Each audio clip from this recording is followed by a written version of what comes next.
Hello everyone, आज फिर से स्वागत है आपका हमारे इस नए वीडियो में, जिसमें हम DC1 जून एग्ज़ाम जो होने वाला है अभी 9 जून से, उसमें देखेंगे कि मोस्ट इम्पोर्टेंट क्वेश्चन और फास्ट रिवीजन करेंगे, लास्ट मिनट रिवीजन करेंगे। उसमें किस तरीके से क्वेश्चन आता है वो हम देखेंगे। तो हम आगे बढ़ते हैं हमारे वीडियो की तरफ।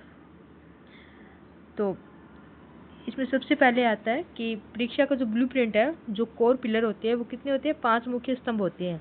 कौन सा? एक तो होता है गर्भावस्था और नवजात। सबसे पहले जो फेज होता है वो कौन सी होती है? गर्भावस्था और नवजात। गर्भाधान से लेकर पहले महीने तक के महत्वपूर्ण तथ्य इसमें हम ये पढ़ेंगे, और बाद में हम पढ़ेंगे कि शारीरिक और गामक विकास, फिजिकल मोटर डेवलपमेंट कैसे होता है। उसमें हम वृद्धि, स्थूल, सूक्ष्म गामक विकास, कौशल और शारीरिक माइलस्टोन, इसके बारे में पढ़ेंगे। फिर हम बात करते हैं संज्ञानात्मक और भाषाई विकास का, जिसमें सोचने की क्षमता, पहला शब्द और बड़बड़ाहट, बच्चा किस प्रकार से बोलता है, उसके बारे में पढ़ेंगे। उसके बाद में हम पढ़ेंगे सामाजिक भावनात्मक विकास, जैसे अजनबी से भय, जुदाई का भय, सुरक्षित और लगाव, इसके बारे में पढ़ेंगे। लास्ट में हम देखेंगे स्वास्थ्य, पोषण और देखभाल, यानी कि उसमें टीकाकरण, आदर्श वातावरण और देखभालकर्ता की क्या भूमिका होती है, उसके बारे में हम देखेंगे। तो सबसे पहले हम देखते हैं कि गर्भावस्था के महत्वपूर्ण चरण और संवेदनशीलता। सबसे पहले होता है 0 से 2 सप्ताह, उसको हम क्या बोलते हैं? अंडाणु काल, पीरियड ऑफ ओवम। गर्भाधान से 2 सप्ताह तक का समय, इस दौरान जाइगोट विकसित होता है। ठीक है। सबसे पहले जो भ्रूण पहले नहीं बनता है, उसमें फिर सबसे पहले क्या होता है? जो 0 से 2 सप्ताह होता है उसको हम बोलते हैं अंडाणु काल। उसके अंदर जाइगोट विकसित होता है। उसके बाद में क्या होता है? इम्प्लांटेशन, आरोपण। इसमें क्या होता है? जो जाइगोट होता है वो गर्भाशय की दीवार से चिपक जाता है, उसको हम बोलते हैं आरोपण। तो सबसे पहले क्या होता है? निषेचन होता है। ठीक है। सबसे पहले निषेचन होता है और फिर आरोपण होता है। आरोपण, जो जाइगोट है वो गर्भावस्था की दीवार से चिपकना, उसको क्या बोलते हैं हम? आरोपण। फिर पर्यावरणीय प्रभाव, जैसे धूम्रपान, शराब के कारण कम वजन और अंगों में विकृतियां आ जाती है। अगर हम जो भी प्रेग्नेंट लेडी है, अगर वो गर्भावस्था के दौरान धूम्रपान करे या शराब का सेवन करे, तो उसके कारण बच्चे में क्या प्रभाव पड़ेगा? तो बच्चे का वजन कम हो जाएगा और अंगों में विकृतियां आ जाएगी। हो सकता है कोई अंग नहीं बने प्रॉपर ढंग से, मतलब उसका डेवलपमेंट नहीं हो। आगे हम देखते हैं कि सबसे संवेदनशील समय कौन सा होता है। कि गर्भ पूर्व विकास में पहले 3 महीने पर्यावरणीय हानियों के लिए सबसे अधिक संवेदनशील होते हैं, यानी कि जो टाइम पीरियड होता है 9 मंथ, उसमें 0 से 3 मंथ होता है, वो सबसे संवेदनशील समय होता है। उसमें एक प्रेग्नेंट लेडी को सबसे ज़्यादा ध्यान रखने की आवश्यकता होती है कि पर्यावरणीय हानियाँ हैं उसको, मतलब हानि नहीं पहुंचाए। बाद में 3 मंथ के बाद में तो क्या होता है कि जो जाइगोट होता है वो चिपक जाता है गर्भावस्था की दीवार से और प्लेसेंटा का निर्माण होने लगता है, जिसके कारण पर्यावरणीय हानियाँ या पर्यावरण के अंदर जो भी मतलब होती है वो उन्हें नुकसान नहीं पहुंचाती है। आगे हम देखते हैं कि वृद्धि बनाम विकास, की ग्रोथ, बच्चे के अंदर ग्रोथ और डेवलपमेंट के क्या फ़र्क होता है। तो सबसे पहले हम बात करते हैं वृद्धि की। वृद्धि क्या होती है? मात्रात्मक होती है, इसको हम मात्रात्मक। और विकास क्या होता है? गुणात्मक और मात्रात्मक दोनों होता है। ठीक है। वृद्धि क्या होती है? मापनीय योग्य होती है, जैसे ऊंचाई बढ़ना, वजन बढ़ना आदि। और मापन विकास में क्या होता है? सोचने की क्षमता और समझ में सुधार होता है। संज्ञान, यानी कि जो दिमाग का सोचने की वृद्धि की जो भी फेज होती है वो किसके अंदर आता है? विकास के अंदर आता है। और वृद्धि क्या होती है? एक निश्चित समय पर आकर रुक जाती है, लेकिन विकास क्या होता है? जीवन भर चलता रहता है। जैसे अगर किसी की हाइट बढ़ रही है तो हम उसको माप सकते हैं कि कितनी बढ़ रही है। किसी का वजन बढ़ रहा है तो हम उसको माप सकते हैं कि कितना वजन बढ़ा है। तो ये सब क्या होता है? वृद्धि होती है। उसमें शरीर में, आकार में, लंबाई में, जो भी मतलब शरीर में जो परिवर्तन होता है उसको हम वृद्धि बोलते हैं। और विकास क्या होता है? उसको हम प्रत्यक्ष रूप से नहीं देख सकते। जैसे अगर किसी का मेंटल डेवलपमेंट होता है तो उसको हम प्रत्यक्ष रूप से नहीं देख सकते कि भाई इसका दिमाग बड़ा हो रहा है कि इसका दिमाग छोटा हो रहा है। ठीक है। तो विकास को हम मात्रात्मक रूप से नहीं देख सकते। ठीक है। आगे हम बात करते हैं वृद्धि माप सकते हैं, लेकिन विकास को माप थोड़ी सकते हैं कि इसका कितना डेवलपमेंट हुआ है माइंड। ठीक है। इसका कॉग्निशन, मतलब जो संज्ञान है बच्चे में या सोचने की क्षमता होती है वो किस आधार पर विकसित हो रही है, वो सब विकास के अंदर आता है।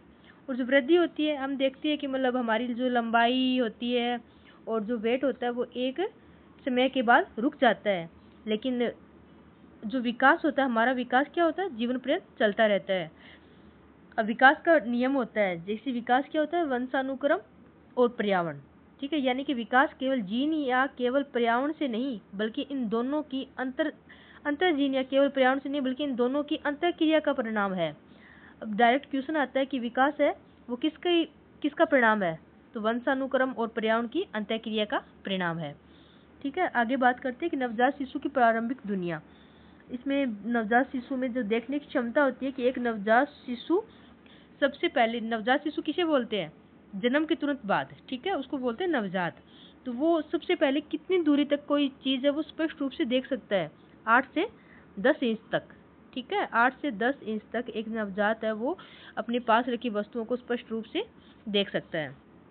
फिर नियोटेन किसे कहते हैं, जन्म से लेकर 1 महीने के बच्चे को नियोटेन कहा जाता है। इसके बाद 2 साल तक इसे शेषावस्था कहा जाता है। ठीक है, 2 साल तक तो शेषावस्था होती है, और 1 महीने तक यानी कि जो जन्म हुआ है बच्चे का और 1 महीने तक उसको क्या बोलते हैं, नियोटेन। अब बात करते हैं उत्तेजना का प्रभाव की शुरुआती उत्तेजना केवल एक क्षेत्र में नहीं होती बल्कि विकास के सभी क्षेत्रों में सहायता करती है। ठीक है, बच्चा किस प्रकार से उत्तेजित होता है, किस प्रकार से सोचता है, वो एक अवस्था में डिपेंड नहीं करता है, वो विकास के सभी क्षेत्रों में उसकी सहायता करता है। ठीक है, आगे हम बात करते हैं कि गामक विकास। गामक विकास क्या होता है, स्थूल और सूक्ष्म कौशल। ठीक है, इसमें बात करते हैं स्थूल गामक विकास, ग्रोस मोटर की। इसमें क्या करते हैं कि बड़ी मांसपेशियों का उपयोग होता है, जैसे पैर, हाथ। पहला कौशल, टोडलर सबसे पहले क्या करना सीखता है, चलना ही तो सीखता है, और उसके बाद दौड़ना या कूदना सीखता है। तो अगर क्वेश्चन आता है कि जो स्थूल गामक विकास वो कौन कौन से होते हैं, उसमें क्या होता है, तो इसमें सबसे पहले बड़ी मांसपेशियों का उपयोग होता है, जैसे चलना, दौड़ना, कूदना। तो सबसे पहले बच्चा क्या करता है, चलना सीखता है। बाद में बात करते हैं फाइन मोटर की, जिसमें सूक्ष्म गामक विकास बोलते हैं। इसमें क्या होता है, छोटी मांसपेशियों का उपयोग होता है, जैसे अंगुलियां, जैसे अंगूठे और उंगली से पकड़ने को चिमटी पकड़ कहते हैं हम। ठीक है, टोडलर जैसे मोती पिरोना या माला बनाना, जिससे मतलब हम अंगूठे और उंगली का उपयोग करते हैं, उसको हम बोलते हैं सूक्ष्म गामक विकास। ठीक है, अब टोडलर को जल्दी सीखने के लिए मजबूर क्यों नहीं करना चाहिए, क्योंकि उनकी सूक्ष्म मांसपेशियां अभी तैयार नहीं होती है। लिखावट का पहला चरण स्क्रिबलिंग दूसरे वर्ष में प्रारंभ होता है और हाथ की प्रधानता 5 से 6 वर्ष में स्पष्ट होती है। यानी कि जो बच्चा है सबसे पहले पेन पकड़ना या लिखना कब स्टार्ट करता है, उसको क्या बोलते हैं, हम स्क्रिबलिंग बोलते हैं, और जो दूसरे वर्ष में प्रारंभ होती है। ठीक है, दूसरे वर्ष में। और जो हैंड प्रीफर बच्चा है वो स्पष्ट रूप से कब लिखने लगता है, अगर कोई बच्चा राइट हैंड से लिख रहा है या लेफ्ट हैंड से लिख रहा है, तो उसमें मतलब एक प्रेफरेंस आ जाती है कि उसे मतलब अगर वो राइट हैंड से लिख रहा है तो वो राइट हैंड से लिखेगा, अगर वो लेफ्ट हैंड से लिख रहा है तो लेफ्ट हैंड से लिखेगा। ठीक है, तो उसको वो कब तक स्पष्ट हो जाता है कि हम देखते हैं कि बच्चा है वो कौन से हैंड से लिख रहा है, तो 5 से 6 वर्ष के अंदर स्पष्ट हो जाता है। आगे हम बात करते हैं कि भाषाई विकास का टाइमलाइन। तो हम देखते हैं कि इस प्रकार से DEC के अंदर मतलब साइको के ऊपर बच्चे की देखभाल, बच्चे का विकास किस प्रकार से होता है, इस टाइप के क्वेश्चन बनते हैं। और अभी तो MCQ के ऊपर क्वेश्चन बनेगा। ठीक है, जो वस्तुनिष्ठ प्रश्न होते हैं उसके ऊपर। तो उसी आधार पर मैं छोटी सी कोशिश कर रही हूँ। अगर आपको अच्छा लगे तो आप वीडियो को लाइक, शेयर और सब्सक्राइब जरूर कीजिएगा, ताकि मुझे और वीडियो बनाने के लिए प्रेरणा मिले। ठीक है, आगे हम बात करते हैं कि भाषाई विकास का टाइमलाइन, कि 6 महीने बड़बड़ाहट, यानी कि जो बच्चा 6 महीने का जो बच्चा होता है वो सबसे पहले क्या बोलना करता है, दादा, मामा, ऐसे बड़बड़ाहट करता है। ठीक है, और जो 10 से 12 महीने का जो बच्चा होता है वो क्या करता है, पहला शब्द बच्चे कब बोलता है, जब वो 10 से 12 महीने के आसपास होता है तब वो अपना पहला शब्द बोलता है। ठीक है, यानी कि बड़बड़ाहट कब करता है, 6 महीने के बच्चे बड़बड़ाहट करते हैं, और पहला शब्द कब बोलता है, वो 10 से 12 महीने के अंदर बोलना स्टार्ट करता है।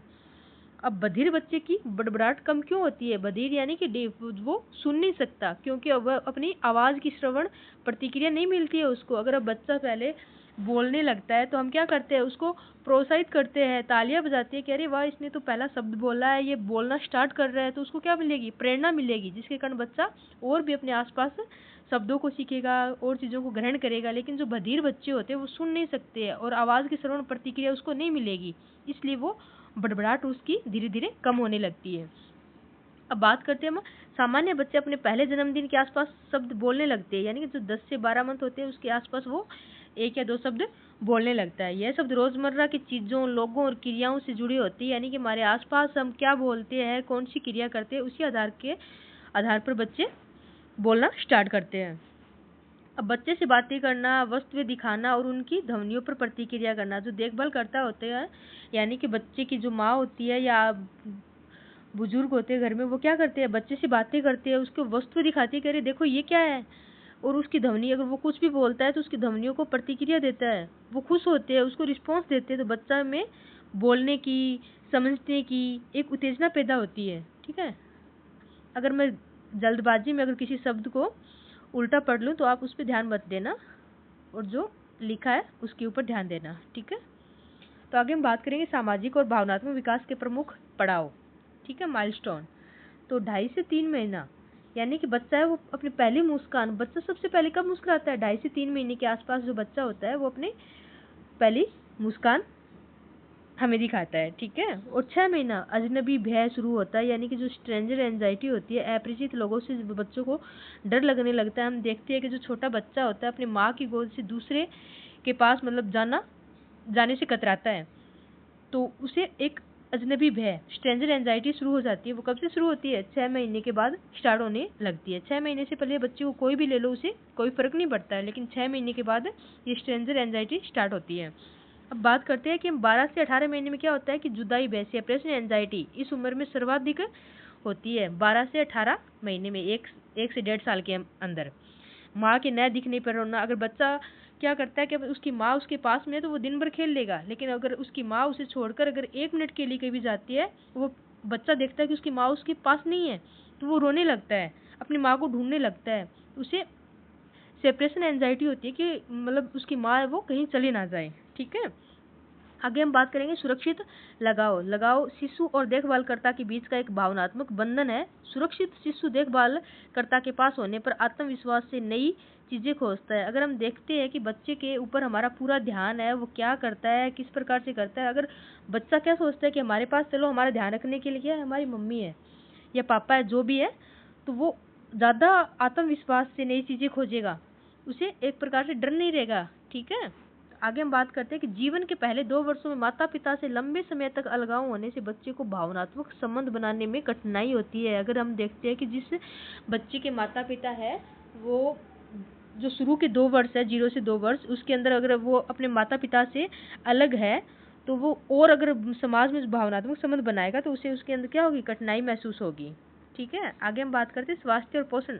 इसमें टेबल देखो कि कोलेस्ट्रम क्या होता है कि माँ द्वारा बनने वाला पहला गाढ़ा पीला दूध।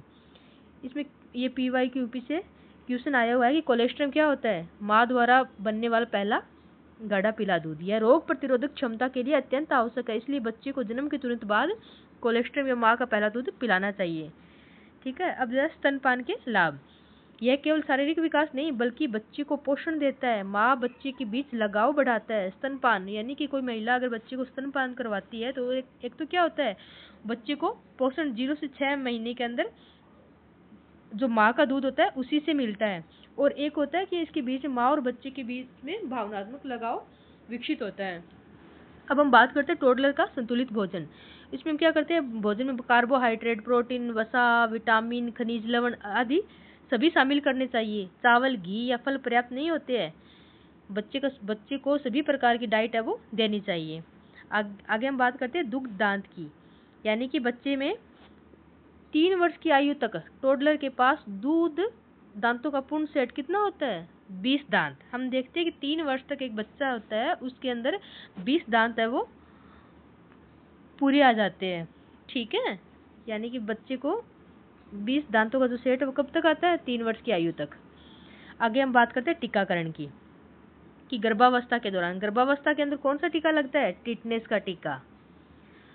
उद्देश्य क्या होता है, माँ और बच्चे को संक्रमण और टिटनेस से बचाना, इसलिए गर्भवती महिलाओं को गर्भावस्था के अंदर ही टिटनेस का टीका लगाया जाता है, ताकि माँ और बच्चा दोनों ही संक्रमण से मुक्त रहे और टिटनेस से बचा जा सके।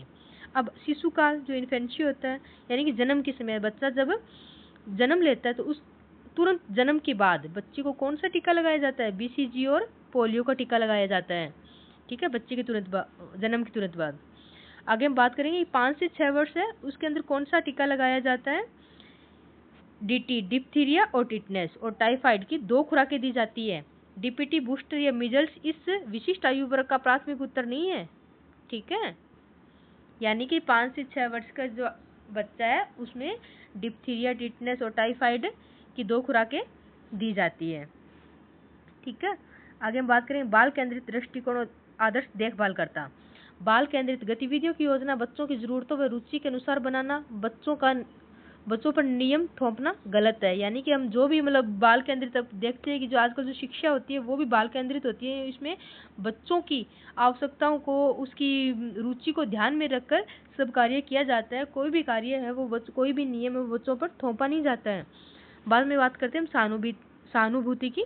बच्चे की भावनाओं को समझना और उन्हें भावनात्मक सुरक्षा प्रदान करना, ठीक है। बच्चा वो आपसे क्या चाह रहा है, हम उसे समझेंगे तभी तो हमारा इमोशनल जो बॉन्डिंग होती है वो स्ट्रॉन्ग बनेगी। आगे हम बात करते हैं कि आत्मविश्वास की। कठिन परिस्थितियों को घबराए नहीं, शांतिपूर्वक संभालना। आगे बात करते हैं टीम वर्क की। माता पिता की आलोचना करने के बजाय बच्चे के हित के लिए माता पिता के साथ टीम की तरह काम करना, ये होता है टीम वर्क। आगे माइलस्टोन का ज्ञान क्यों जरूरी है, ताकि देखभाल करता बच्चे के लिए आयु अनुकूल गतिविधियां प्लान कर सके। यानी कि बच्चे की जो आयु होती है, यानी कि जो शैशवावस्था, बाल्यावस्था, किशोरावस्था, जिस प्रकार से बच्चा अपनी एज के अकॉर्डिंग आगे बढ़ता है, उसी अकॉर्डिंग अगर हम उस बच्चे को गतिविधियां करवाए तो उसका जो डेवलपमेंट जो होता है, माइंड सेट होता है, वो ज़्यादा विकसित होता है, ठीक है। ये सब देखभालकर्ता के ऊपर निर्भर करता है। आगे हम बात करेंगे बच्चों के लिए आदर्श वातावरण और खेल। तो शारीरिक देखभाल, उत्तेजना, स्टिमुलेशन और स्नेह, ये बच्चों को अगर हम उपयुक्त वातावरण के अंदर क्या क्या आता है, एक तो उसकी शारीरिक देखभाल कैसे करते हैं, एक बच्चे को उत्तेजना किस प्रकार से मिल रही है, एक उसके स्नेह है। खेल कैसा हो, खेल आनंददायक होना चाहिए बच्चे का और बच्चे की क्षमता के अनुसार होना चाहिए। ये नहीं कि अगर हम 3 साल के बच्चे को 6 साल के बच्चे वाला खेल खिला रहे हैं। इस प्रकार बच्चे की क्षमता के अनुसार उनका खेल होना चाहिए। खिलौने कैसे होने चाहिए, सुरक्षित होने चाहिए, रंगीन होने चाहिए और विष रहित होने चाहिए, ठीक है। अब विश्वास कैसे विकसित करें, जब देखभाल करता बच्चे की जरूरतों पर स्नेह पूर्वक व नियमित प्रतिक्रिया देता है तो बच्चे में गहरा विकास विकसित होता है। यानी कि बच्चे है वो बच्चे की जरूरत और स्नेह है और नियमित प्रतिक्रिया देता है तो बच्चे में गहरा विकास या विश्वास विकसित होता है। अब आगे हम बात करते हैं केवल अच्छा भोजन या केवल महंगे खिलौने पर्याप्त नहीं है, ठीक है। अब विशेष आवश्यकता और बाल अधिकार। विशेष आवश्यकता वाले बच्चे क्या चाहिए, विशेष शिक्षा, स्नेह है, क्या न करे, दंड नहीं देना चाहिए, अलगाव, अनदेखा नहीं करना चाहिए, ये सब क्या है, पूर्णतः गलत है। संयुक्त राष्ट्र घोषणा मूल अधिकार, समानता और संरक्षण बच्चों का, ठीक है। ये समानता और संरक्षण, सभी बच्चों को समान अधिकार और खतरनाक स्थितियों से सुरक्षा पाने का अधिकार है। अब विकास के क्षेत्रों में संबंध, सुरक्षित सामाजिक संबंध सीधे तौर पर बच्चे के संज्ञानात्मक और भाषाई विकास को समर्थन देते हैं, ठीक है। सुरक्षित सामाजिक संबंध क्या होता है, बच्चे को एक तो संज्ञानात्मक और भाषाई विकास को समर्थन देता है। अब हम देखते हैं परीक्षा के लिए रैपिड फायर एमसीक्यू कि संज्ञान का अर्थ क्या होता है। संज्ञान मतलब सोच का विकास, डेवलपमेंट ऑफ थिंकिंग, बच्चा किस प्रकार से सोच रहा है, तो ये संज्ञान का अर्थ होता है। बाद में क्या है कि विकास को कौन से 2 कारक प्रभावित करते हैं, वंशानुक्रम और पर्यावरण। विकास क्या होता है, वंशानुक्रम और पर्यावरण के बीच अनन्य क्रिया का परिणाम होता है, ठीक है। बाद में बात करते हैं कि बच्चा 5 वर्ष का बच्चा खिलौने बांट रहा है, ये क्या दर्शाता है, उसका सामाजिक विकास है कि बच्चा अपने टीम वर्क या अपने जो दोस्त होता है उसके साथ किस प्रकार से वह व्यवहार करता है, तो वो सामाजिक विकास को दर्शाता है। क्या प्रारंभिक अनुभवों का परिणाम निश्चित होता है, नहीं, क्योंकि अन्य कारक भी विकास को प्रभावित करते हैं। ये नहीं कि अगर बच्चा एक प्रारंभिक विकास के अंदर हम बच्चे को किसी चीज़ के ऊपर फोर्स करते हैं और लगातार उसी चीज़ को करवाते हैं तो आगे जाकर बच्चा उसी के अंदर डेवलपमेंट होगा या उसका विकास है वो उसी तरीके से होगा, ये जरूरी नहीं है। उसका अन्य कारक भी विकास को प्रभावित करते हैं।